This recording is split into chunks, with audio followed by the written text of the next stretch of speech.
네, 오늘 설교의 제목은 겟세마네 내가 엎드려야 할 자리입니다. 예수님이 목요일 저녁에 제자들과 최후의 만찬을 하셨어요. 그리고 나서 겟세마네 동산으로 가십니다. 오늘 본문의 32절에서 4절 같이 읽어보겠습니다. 그들이 겟세마네라 하는 곳의 이름에 예수께서 제자들에게 이르시되 내가 기도할 동안에 너희는 여기 앉아 있으라 하시고 베드로와 야고보와 요한을 데리고 가실새 심히 놀라시며 슬퍼하사 말씀하시되 내 마음이 심히 고민하여 죽게 되었으니 너희는 여기 머물러 깨어 있으라. 네, 우리가 계속 보던 지도를 보시면 예수님은 성내에서 유월절 만찬을 마치시고 예루살렘 성전 동쪽 문 바깥에 있는 기드론 시내를 건너서 감람산으로 가십니다. 이 감람산 안에 겟세마네 동산이 있어요. 이 겟세마네라는 이름의 뜻은 기름 짜는 틀입니다. 오일 프레스. 그래서 뭐 그 감람산에 올리브 나무가 잔뜩 있는 거잖아요. 그래서 그 올리브 나무에 올리브 열매에 기름을 짜는 틀이다. 예수님이 체포되어 십자가를 지시기 전에 바로 이곳 겟세마네에서 기도를 하셨습니다. 기도는 겟세마네의 이름의 뜻대로 내 영혼의 진액을 짜내는 거예요. 기도는 미사역으로 멋있게 하는 게 아닙니다. 기도는 하나님 앞에 내 영혼을 쏟아놓는 것이에요. 보라통도 지난주 진도가 시편이었죠. 시편 62편 8절 말씀 같이 읽어볼까요? 시작. 백성들아 시시로 그를 의지하고 그의 앞에 마음을 토하라. 하나님은 우리 피난처시로다. 여러분의 마음을 하나님 앞에 토하라는 거예요. 예수님은 마음속에 있는 슬픔과 충격과 고민을 기도 가운데 다 쏟아 놓으셨어요. 성도 여러분, 여러분의 삶의 기도의 능력이 회복되기를 축복합니다. 내 영혼 깊은 곳에 있는 이야기를 혼자 끌어안고 주저앉는 것이 아니라 하나님 앞에 쏟아 놓으시기를 바랍니다. 제가 어제 갑자기 어떤 분 연락을 받고 뭐 저희 교인은 아니었는데 거의 임종의 상황에 가신 분인데 목사님 기도를 받겠다고 자녀가 물어보니까 그러셔서 갔어요. 그런데 이분이 목사인 저를 보시더니 40년 동안 마음 가운데 담아두고 있던 무거운 이야기를 꺼내셨어요. 자녀도 모르는 얘기였어요. 처음 듣는 얘기. 저는 하나님이 살아계시다는 것을 원래 믿었다는 거예요. 직장 동료 가운데 정말 신실한 크리스찬이 있고 그분은 정말 모두에게 존경받는 분이었기 때문에 개인적으로도 많이 존경했고 그래서 정말 하나님 계시구나. 그런데 그분의 인생이 굉장히 힘들게 전개되는 걸 보면서 어떻게 하나님 이러실 수 있습니까? 그러면서 하나님이 살아계신 것은 알았지만 사실 하나님을 미워했습니다. 제가 무슨 생각인지 그렇게 몸이 안 좋으신 분을 만나러 들어가면서 웃으면서 들어갔거든요. 근데 제가 웃는 얼굴을 그렇게 보시더니 목사님이 표정으로 다 얘기를 하시네요. 제가 오늘 인생의 40년 동안 그 무거웠던 마음을 내려놓고 하나님을 믿고 싶습니다. 그래서 영접하셨어요. 영접기도 따라하시고 병상에서 세례 받으셨어요. 정말 놀라운 순간이었습니다. 이분이 기운이 하나도 없는 분이신데 기도에 구멍이 나고 이게 호흡도 불편하신 분인데 40년 동안 지고 있던 짐을 내려놓으시더니 얼마나 기쁘신지 막 1시간 동안 얘기를 하시는 거예요.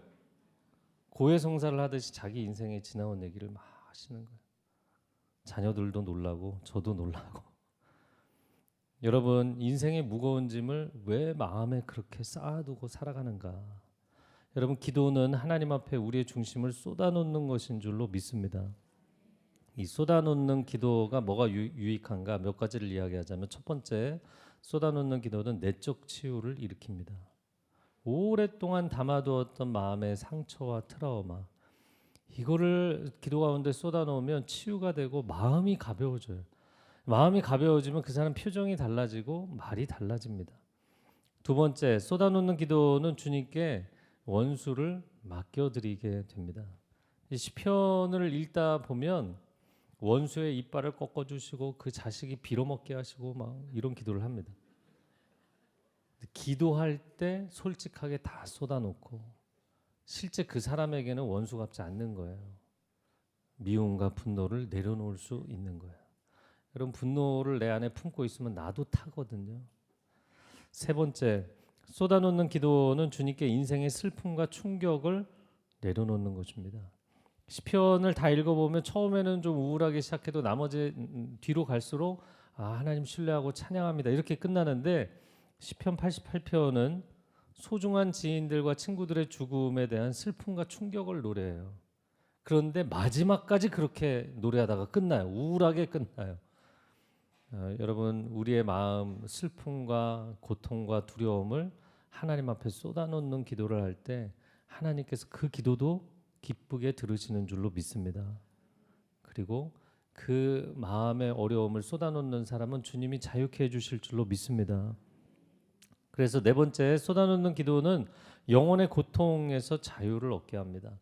여러분이 시편 73편을 읽어보면 신정시라고 이야기할 수 있는데, 의인의 고난과 악인의 형통, 세상의 부조리를 보면서 도대체 선하신 하나님이라면 어떻게 세상이 이렇게 돌아갈 수 있느냐, 내가 막 영혼의 고통을 느끼는 거예요.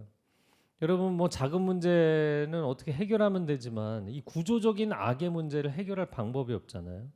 그때 시인이 성소에 들어가서 내가 예배하고 기도할 때 결국에 하나님께서 하나님의 공의를 이루시겠구나, 이런 깨달음을 얻고 마음의 자유를 얻게 돼요. 여러분, 성소에 나와서 새벽을 깨워 기도하고 낮에 저희가 기도의 집도 오픈하는데, 이 성소에서 하나님께 기도하고 응답을 받는 축복을 누리시기를 바랍니다. 이어지는 35절과 6절 읽어보겠습니다. 조금 나아가사 땅에 엎드려 될 수 있는 대로 이때가 자기에게서 지나가기를 구하여 이르시되, 아빠 아버지여, 아버지께는 모든 것이 가능하오니 이 잔을 내게서 옮기시옵소서. 그러나 나의 원대로 마시옵고 아버지의 원대로 하옵소서. 이 겟세마네 기도는 절체절명의 순간에 예수님이 하신 기도이기 때문에 굉장히 중요한 기도의 모범이 됩니다. 그래서 몇 가지로 보면, 첫 번째, 예수님의 기도는 하나님과 독대하는 기도이셨습니다. 예수님 새벽 미명에 또 사역을 마치고 한밤중에 산에 가셔서 하나님과 독대해서 기도하셨어요. 기도는 주님 앞에 나의 존재가 홀로 서기를 하는 시간입니다. 사람들과 분주하게 아침부터 막 일하기 시작해서 하루 종일 사람들과 함께 하다가 밤에도 또 회식하고 미디어의 소리에 막 가득 잠겨서 그렇게 사는 게 아니라, 여러분, 오늘날 우리가 살아가는 이 시대는 아주 개인적인 이야기까지 SNS상에서 모든 게 공유되는 시대가 됐잖아요. 그러나 내 존재의 심연에서부터 끌어올려 하나님 앞에 쏟아놓는 이 기도는, 그 내면의 깊은 이야기는 사람들과 공유할 수가 없다고요. 뭐 열심히 직장에서 일하는 남편들, 아내한테 본인 얘기 다 하나요? 네, 아예 대화를 안 하시나요? 이게 다 얘기 못 합니다. 직장에서 있는 그 부조리한 모든 얘기를 하면 아내와 자녀들이 너무 걱정을 하기 때문에 다 얘기 못 하게 돼 있어요. 아내도 남편에게 인생의 고민과 육아의 고민들 다 얘기하기 어렵습니다. 우리 어린 자녀들이 학교에서 힘든 얘기 부모에게 다 해야 된다고 생각하지만 자녀들이 할까요? 학교에서 본인이 받는 스트레스 그거 다 얘기를 할 수 없어요. 표현할 수가 없어요. 결국 우리가 우리 내면에 이 모든 이야기를 올려드릴 수 있는 분은 하나님 한 분이신 줄로 믿습니다. 그래서 이 아버지와의 영적 친밀감은 세상이 알 수가 없습니다. 복음서 가운데 예수님께서 하나님을 아버지라고 부르지 않고 아빠, 아바라고 부르신 장면은 오늘 본문이 유일합니다. 유일한 본문이에요. 로마서 8장 15절 말씀 같이 읽어볼까요? 너희는 다시 무서워하는 종의 영을 받지 아니하고 양자의 영을 받았으므로 우리가 아빠 아버지라고 부르짖느니라. 그래서 여러분, 저를 따라해서 아빠 아버지. 네, 아빠 아버지 앞에 우리 영혼의 대나무 숲이 되어 주시는 하나님 앞에 여러분의 중심을 쏟아놓는 기도를 할 수 있기를 바랍니다. 두 번째는 예수님의 기도는 솔직한 마음에서 나오는 기도였어요. 만약에 예수님이 모범답안으로 기도를 하신다면 뭐 하나님 어쩌겠습니까? 제가 십자가지로 온 건데 그냥 숙제를 하겠습니다. 이렇게 얘기하셨겠죠. 그런데 오늘 본문에 놀랍게도 아버지께는 모든 것이 가능하오니 이 잔을 내게서 옮기시옵소서. 늘 봤던 본문인데 어제 묵상하는데 새롭게 깨닫게 됐어요. 이게 아빠 찬스더라고요. 아빠 찬스를 쓰고 싶어 하셨어요. 예수님조차도 얼마나 두렵고 힘드셨으면.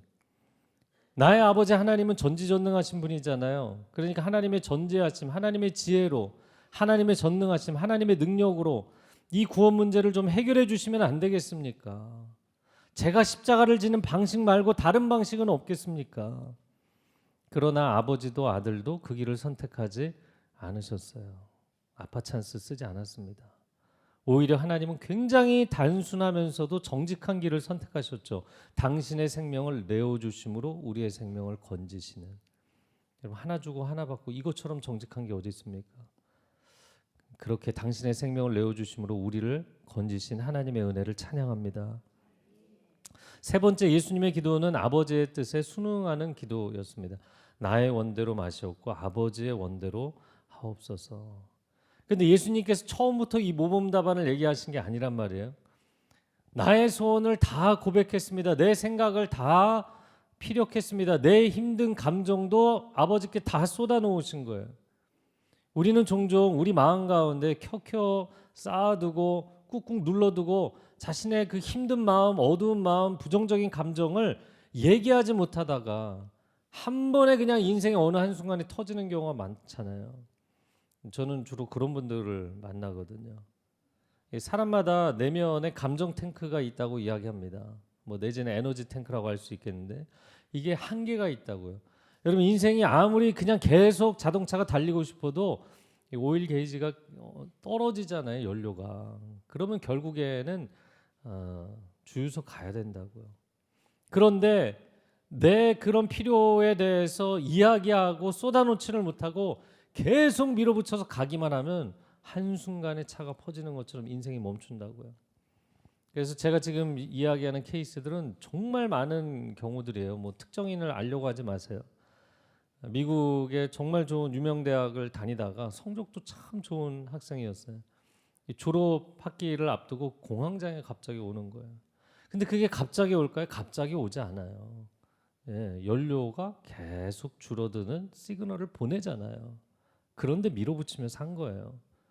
고등학생이 입시 준비하다가 갑자기 공황장애 오고 불안증이 오고 회사 생활 10년 20년 멀쩡하게 하다가 갑자기 어느 한순간부터 심장이 막 조여오고 숨을 쉴 수가 없고 고통스러워지는. 왜 그렇게까지 우리 인생을 몰아가야 되는가? 저를 따라해보세요. 하나님은 나의 아빠, 아버지가 되십니다. 아멘. 네. 그래서 내 힘든 것을 다 주님 앞에 쏟아 놓으시기 바랍니다. 다 터뜨리시기를 바랍니다. 그래서 제가 어제 연세가 지긋하신 어머님을 뵈면서 40년 동안 묵혀왔던 그 마음의 짐을 털어놓으니까 얼마나 영혼이 가벼워지는지. 40년 만에 이런 마음은 처음입니다. 그러면서 인생의 모든 힘들었던 걸 내려놓고 하나님을 받아들이시는 거예요. 여러분, 예수님께서 본인의 힘든 얘기 다 하시고 그리고 아버지 뜻을 받아들이고 나니까 힘이 나시는 거예요. 자, 그러나 베드로는 그렇지가 못했습니다. 37절에서 8절 같이 읽어볼까요? 돌아오사 제자들이 자는 것을 보시고 베드로에게 말씀하시되 시몬아, 자느냐? 내가 한 시간도 깨어 있을 수 없더냐? 시험에 들지 않게 깨어 있어 기도하라. 마음에는 원이로되 육신이 약하도다. 네, 베드로가 피곤해서 육신이 약해서 기도를 하지 않았다. 그러면 베드로가 예수님보다 육신이 강하지 않을까요? 네. 베드로에게 정말 중요한 것은 그 순간의 기도였어요. 예전에 너무 바빠서 기도합니다라는 책이 있었습니다. 너무나 많은 일들이 쏟아지기 때문에 내가 이 일들에 떠밀려가지 않으려면 기도를 해야 정신을 차릴 수 있고 우선순위를 정할 수 있고 무엇이 옳은지를 판단할 수 있다. 바쁠수록 더 기도해야 되는 거죠. 어떤 수험생 부모는 대학 입시 준비하는 1년 동안 너 교회 나가지 마. 그래서 고3 수험생, 재수생들 1년 동안 교회 안 나오는 친구들이 굉장히 많아요. 기도하지 마라, 예배 드리지 마라, 성경 읽지 마라. 그건 엄마가 다 해주고 있다. 이게 맞나요? 학업도 사업도 육아도 그냥 밀어붙이면서 계속 가는 거잖아요. 주유소 한 번도 들리지 않고. 우리 영혼이 이 충전이 필요하지 않나요? 영혼의 충전이 필요하잖아요. 그런데 베드로처럼 피곤하니까 나 쓰러져 있기만 하면 영적인 방향은 잡지 못하고 계속 떠내려가는 겁니다. 입시 기간에 스트레스가 더 많기 때문에 더 기도해야 돼요. 전 경험적으로 그렇더라고요. 제가 고등학교 3학년 때 독서실에서 마지막 그 하루 공부를 했거든요. 그러면 뭐 새벽 1시 독서실 끝나는 새벽 2시. 그러면 독서실 이제 봉고차 타고 집에 오는 거예요. 그런데 연세 많으신 원장님께서 항상 매일 밤 10시만 되면 한잔 하시는 거예요. 그리고 봉고 운전을 하세요. 그러니까 그 충만하신 원장님이 모는 봉고를 타면 저절로 기도가 나오는 거예요. 주님 살아야 시험은 보지 않겠습니까? 그리고는 이제 그분이 여러 아파트 단지를 이렇게 도는데 저희 단지에 들어오면 상가 앞에 내려주세요. 상가 2층에 예배당이 있었거든요. 단 30분이라도 20분이라도 정시간이 없으면 10분이라도. 근데 하루 종일 스트레스를 받잖아요. 누가 뭐라고 한 게 없어도 여러분 입시생들이 하루 종일 스트레스를 받거든요. 그 중압감에 시달리잖아요.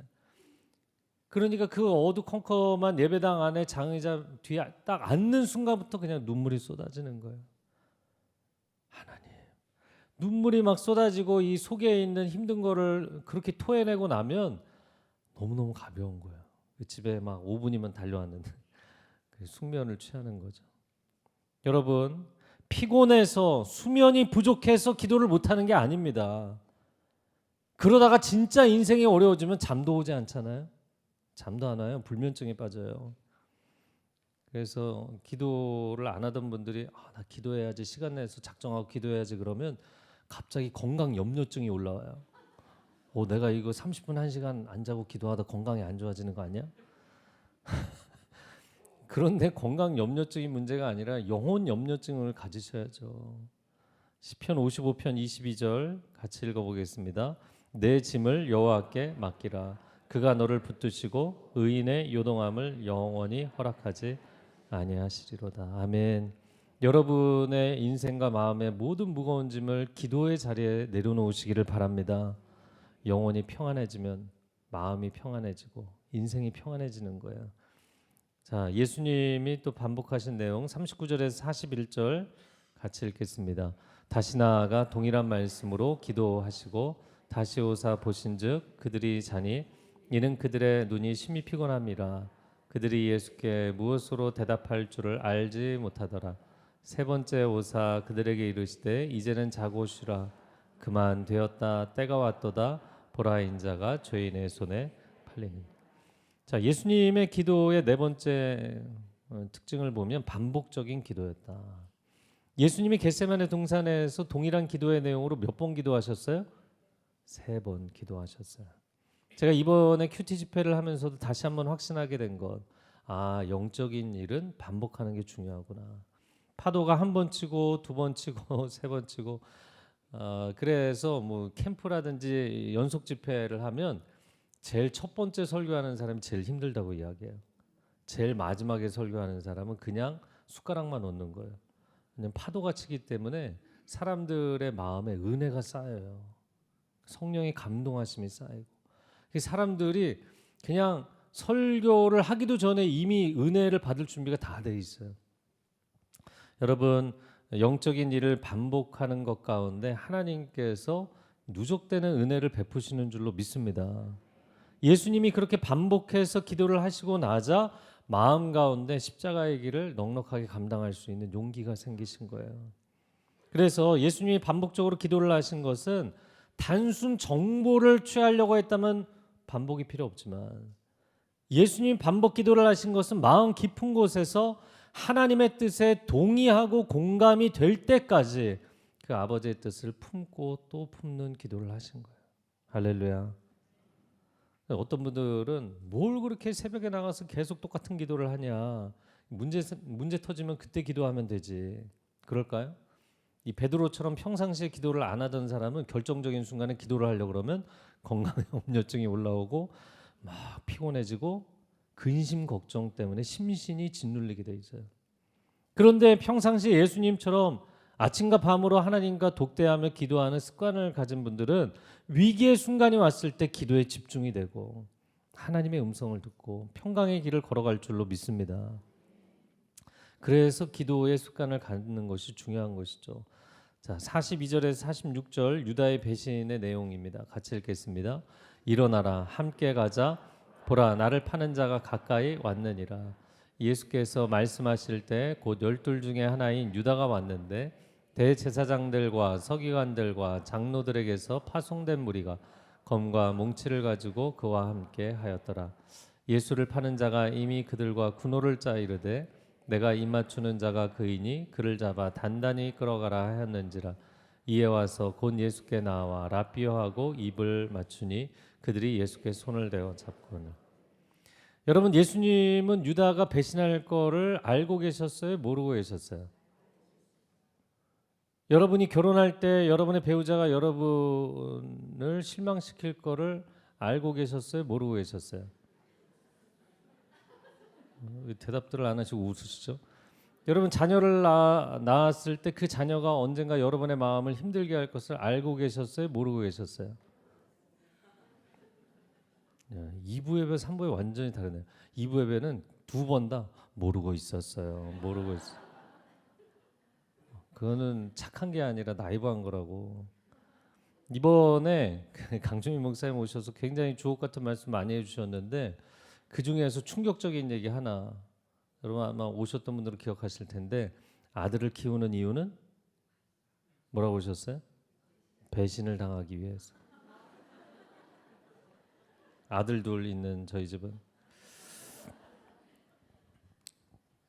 여러분 모두가 충격이긴 했지만 인정하지 않을 수가 없는 거예요. 여러분, 자식을 왜 키웁니까? 떠나보내기 위해서 키우는 거예요. 나는 떠나보낼 날이 올 줄 몰랐어, 이렇게 얘기하지 마세요.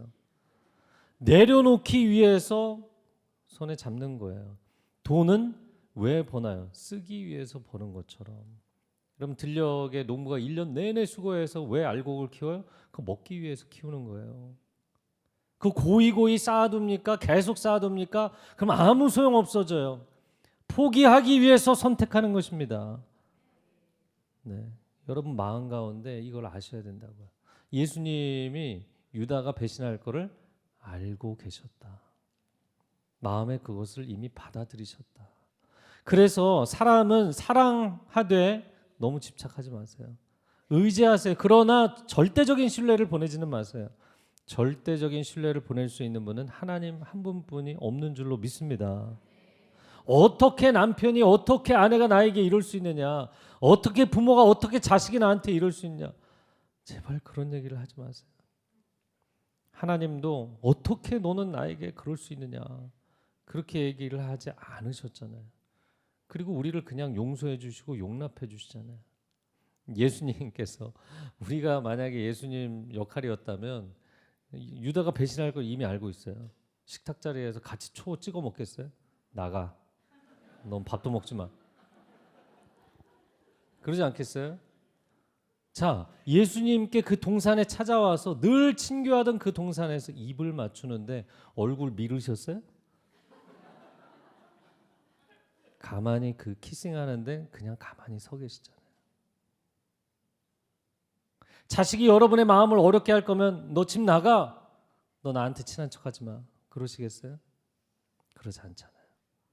유다가 종교 지도자들과 장로들에게 받은 파송받은 무리와 함께 찾아옵니다. 검과 몽치를 가지고 예수님에게 입을 맞추면서 예수님 팔아넘기려고 합니다. 앞에서는 웃으면서 등 뒤에서 칼을 꽂는 유형의 사람이 있잖아요. 유다가 어쩔 수 없이 그랬나요? 유다가 즉흥적으로 그랬나요? 아니요. 아주 계획적으로 틀을 짜고 사람들을 모아서 준비를 철저하게 해서 예수님을 팔아넘겼어요.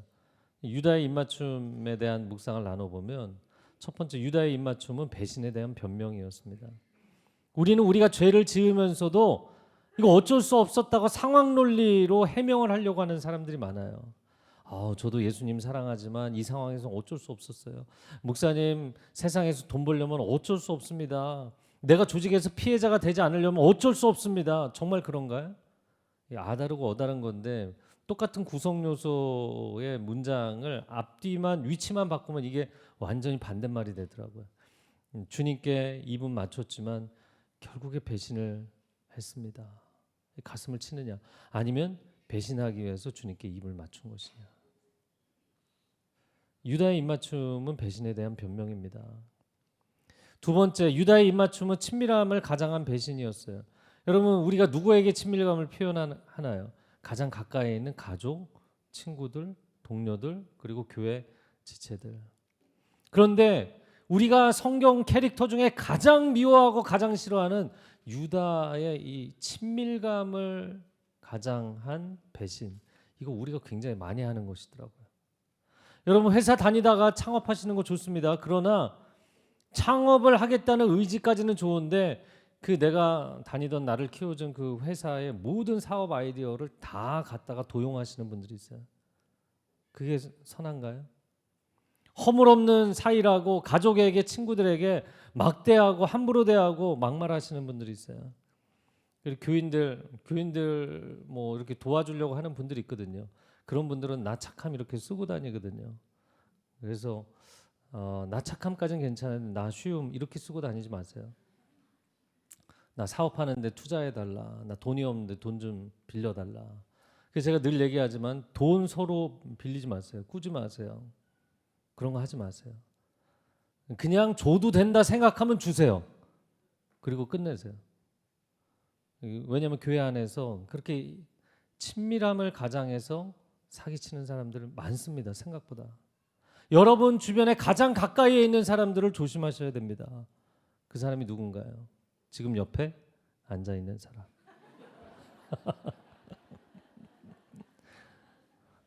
친밀한 사람일지라도 존중하세요. 함부로 얘기하지 마세요. 친밀해도 선을 서로 지키세요. 이 사람이면 친하니까 내가 돈 좀 꿔, 그런 거 하지 마세요. 서로가 존중하고 선을 지켜야만 나도 살고 그 사람도 사는 것입니다. 오늘 새 등장인물, 새 캐릭터를 좀 생각해 보면 예수님은 기도하셨고 베드로는 피곤해서 잤고 유다는 입을 맞추었어요. 예수님의 기도도 배워야 되지만 예수님의 내면 세계와 인간관계를 볼 필요가 있습니다. 예수님은 하나님과 친밀하셨지만 하나님을 또 존중하셨잖아요. 친밀함과 존중함이 함께 갔다고요. 결국에 본인의 속마음도 다 얘기하셨지만 아버지의 뜻을 수용하시잖아요. 제자들과도 친밀하셨지만 제자들이 졸고 있다고 혼내지 않으시고 시험 들지 않으려면 기도해야 돼. 이렇게 인격적으로 얘기하셨어요. 그런데 베드로는 경계선이 허물어져 있는 사람이에요. 일할 때 일하고 기도할 때 기도하고 깨어 있을 땐 깨어 있어야 되는데 주님과 친밀한데도 주님이 너 정신 차려 기도해라 그러는데 순종 안 합니다. 난 피곤한데 그러고 잡니다. 삶의 경계선이 뭉그러져 있는 사람이에요. 그럼 유다는 어떤가? 유다는 의도적으로 삶의 경계선을 넘나드는 사람이죠. 친밀함을 자기 이익과 자기 목적을 이루기 위해서 악용하는 사람. 그래서 예수님의 기도가 모범이 될 뿐만 아니라 예수님의 내면 세계와 인간관계를 모범으로 또 삼아야 됩니다. 47절과 8절 두 절 읽어보겠습니다. 시작. 곁에 서 있는 자 중에 한 사람이 칼을 빼어 대제사장의 종을 쳐 그 귀를 떨어뜨리니라. 예수께서 무리에게 말씀하여 이르시되 너희가 강도를 잡는 것 같이 검과 몽치를 가지고 나를 잡으러. 제자 중에 몇 사람이 칼을 들었다는 거예요. 종종 신자들 중에서도 자기가 옳다고 생각하는 신앙과 자기 기준을 지키기 위해서 싸우는 사람들 있잖아요. 제가 전도할 때 전에 그랬다니까요. 논리적으로 이 사람하고 논쟁해서 이기려고 했어요. 근데 논쟁해서 이기니까 기분 나빠서 안 믿더라니까요. 그 소용없는 거잖아요. 그래서 자기 신앙, 자기 입장 지키겠다고 가족들하고 싸우지 마세요. 그래서 어설픈 크리스찬들이 맨날 자기 옳다고 싸우는 거예요. 교인들하고도 우리 교회의 영적인 올바름을 위해서 내가 싸워야 된다고 막 교인들하고 싸워요. 아니 오늘 본문에도 보면 당사자인 예수님도 가만히 계시잖아요. 근데 왜 당신이 나서 싸웁니까? 정말 예수님을 위한다면 십자가의 길을 나도 묵묵히 따라가야 되는 것이죠. 여러분 가정에서 교회에서 칼을 휘두르지 마세요. 사울왕은 전쟁터에서는 블레셋 사람들 두려워서 막 두려워 떨면서 자기 집에서는 창 던지잖아요. 그게 무슨 용기입니까? 근데 다윗은 전쟁터에서 두려움 없이 전진하지만 집에서는 절대로 칼을 휘두른 적이 없어요. 사울이 화내면 수금을 탔죠. 로마서 12장 원수 갚지 말고 하나님께 맡겨라. 원수가 줄이거든 먹여라. 그래서 오히려 그 사람 마음에 미안한 마음이 들도록. 그리고 로마서 12장 21절 같이 읽어보겠습니다. 악에게 지지 말고 선으로 악을 이기라. 아멘. 자, 마지막 두 절을 읽어보겠습니다. 51절 2절. 한 청년이 벗은 몸에 배 혼이불을 두르고 예수를 따라가다가 무리에게 잡힘에 배 혼이불을 버리고 벗은 몸으로 도망하여. 왜 갑자기 이런 뚱딴지 같은 얘기 붙였을까요? 이 청년 도대체 누군가? 네, 이 청년은 누구인가? 6월절 만찬이 자정이 되어 끝난다고요. 그러니까 이 청년은 분명히 6월절 만찬하는 그 집에 있었던 것 같고, 그리고 그 만찬이 끝나고 나서 동산으로 이동할 때 따라간 거예요. 그리고 이 기록은 성경 사복음서 어디에도 써 있지 않고 마가복음에만 써 있어요. 그래서 이 청년을 마가 요한이라고 추정하는 겁니다. 왜냐하면 6월절 만찬을 마가 요한의 집에서 했거든요. 그리고 이 복음서를 마가가 쓰고 있잖아요. 그런데 아무도 그에게 야 너도 한때는 예수님을 버리고 도망갔던 그런 배신자였다고 이실직고에 아무도 강요하지 않는데 자기가 복음서를 쓰다가 고백하는 거예요. 저도 이런 심각한 죄인이었습니다. 저도 예수님을 배신했던 사람입니다. 그런 제가 은혜를 받고 변화되어서 복음서를 쓰고 있습니다. 여러분 세상에서 사람들이 갈등이 있고 뭐 비난하고 그러면 온통 세상 사람들은 난 최선을 다했다. 난 억울하다. 자기 합리화하고 자기 미화하려고 애를 쓰잖아요. 그러나 복음은 정반대죠. 나 같은 죄인을 어떻게 나 같은 죄인을 살려주셨지? 어메이징 그레이스. 정말 하나님의 은혜는 놀라운 것이구나. 여러분 전도는 어려운 것이 아닙니다. 그냥 나 같은 사람을 건져주신 내가 인생의 가장 힘든 밑바닥에 떨어져 있을 때 주님이 나를 건져주셨다고 그냥 그 고백을 나누는 거예요. 간증을 나누는 거예요. 예수님을 못 만났다면 정말 내 인생 어떻게 할 뻔했는가. 저는 우울증에서 벗어나지를 못했을 것 같아요. 깊은 우울에 살았을 것 같아요. 만약에 우울증을 벗어났어도 노는 인생이 됐을 것 같아요. 저는 보기보다 노는 거를 좋아합니다. 이 사명 때문에 놀지를 못하고 있었지. 여러분 오늘 우리가 그 예수님 외에 두 명의 캐릭터를 봤잖아요. 근데 체계적인 사람과 비체계적인 사람이에요. 근데 체계적이었던 유다는 철저하게 준비해서 계획적으로 배신했어요. 그런데 비체계 열정형인 베드로는 얼떨결에 주님을 배신했어요. 그런데 그 베드로가 성령 받고 인생이 변화되어서 영적인 통찰력이 생기고 삶의 질서가 생기고 사람들에게 복음을 전하는 축복의 통로가 된 줄로 믿습니다. 여러분의 인생이 나는 체계적이니까 난 준비 열심히 하면은 다 미래의 문제를 내가 감당할 수 있을까요? 그러던가요? 아니요. 체계적이기 때문에 사고치는 사람들이 있어요. 체계적으로 사고쳐요. 비체계인 사람은 비체계적으로 사고치고. 그래서 내가 기도해야겠다. 내가 알 수 없는 미래가 다가올 때 그 미래를 준비하는 건 기도밖에 없구나. 기도해야겠다. 여러분 기도에 대한 결심을 하시기 바랍니다. 기도하지 않고 그냥 세상이 흘러가는 대로 떠내려가다가 무너지지 마시고 영적인 주도권을 되찾아오시기 바랍니다. 겟세마네는 내가 엎드려야 할 자리입니다. 사실 예수님이 자기 죄 때문에 죽으시는 것도 아니잖아요. 우리 죄 때문에 그 길을 가시면서도 사실은 내가 엎드려야 되는 그 자리에 주님이 엎드려 계시는 거예요. 이 시간 함께 기도하겠습니다.